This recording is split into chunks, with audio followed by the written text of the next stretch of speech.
L2c Active Voice is a target that will help you refine your writing without worrying about punctuation, but rather with choosing better types of words to use within your sentences. For the target L2c Active Voice, we're going to be asking you to correctly use active versus passive voice. And what that will primarily mean is using active voice. There are very few occasions when passive voice would be the best choice, but we'll talk about what those might be. For the 4 level, your usage is seamless and enhances meaning, so you have no errors, and you're using active voice or passive voice to the best effect to help make your point most clear.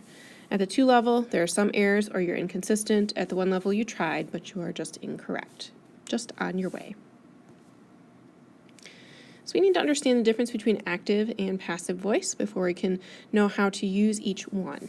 Active voice involves starting your sentence with the subject, or the actor, if you will, moving into the action, or your verb, and then maybe ending with an object. In most cases, ending with an object.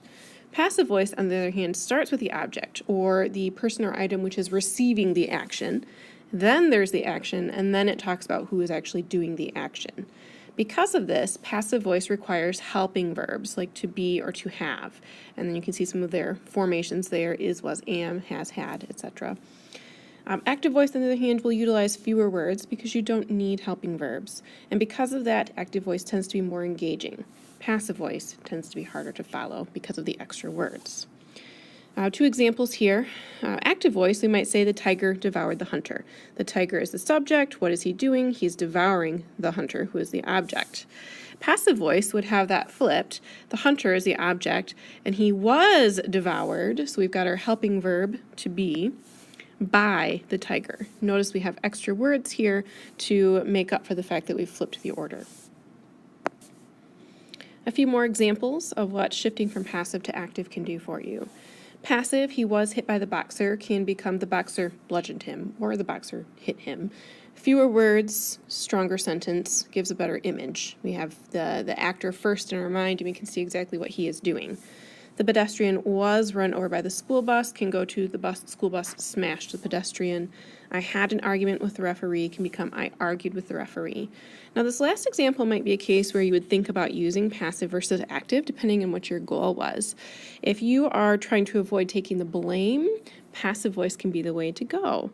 What you would have basically implied here is that the referee was at fault, rather than I, who just had an argument. Whereas if I argued with the referee, it kind of implies that I started it. Okay, so passive voice can be powerful for that reason.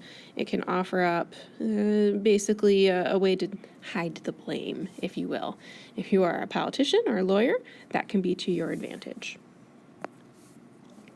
An application piece here. Typically we would talk about active versus passive voice with narrative writing, but as not all of you will choose to do those targets, I thought I'd show you an example of what that might look like with an essay style of writing. So this is a body paragraph that I used in some of the writing examples.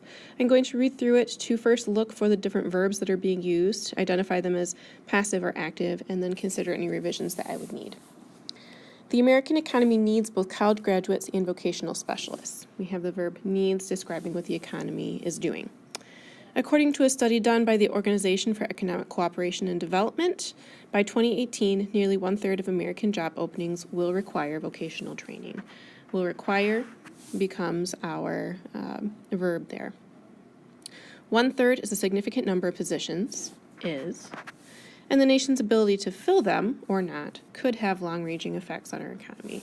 Could have will be our verb there. With such a high need for vocational workers, it is important that more training be provided in secondary education. Okay.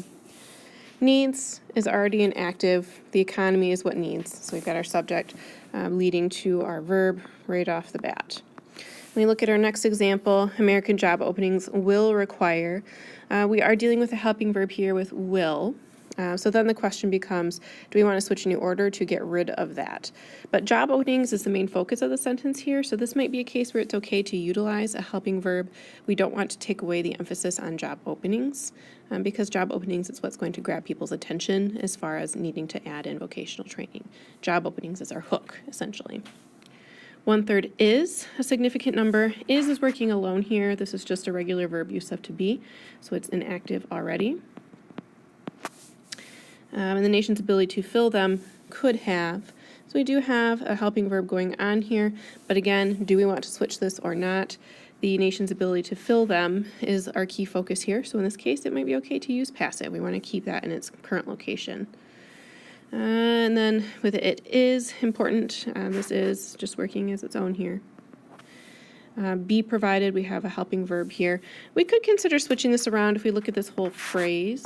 If we wanted to put more emphasis on the provision part that the education system needs to change, we could instead say, with such a high need for vocational workers, secondary education must change. And we could shift this to the main focus to help make clear that we want to change there. But again, that's a matter of what do we need to emphasize. That would be an appropriate switch.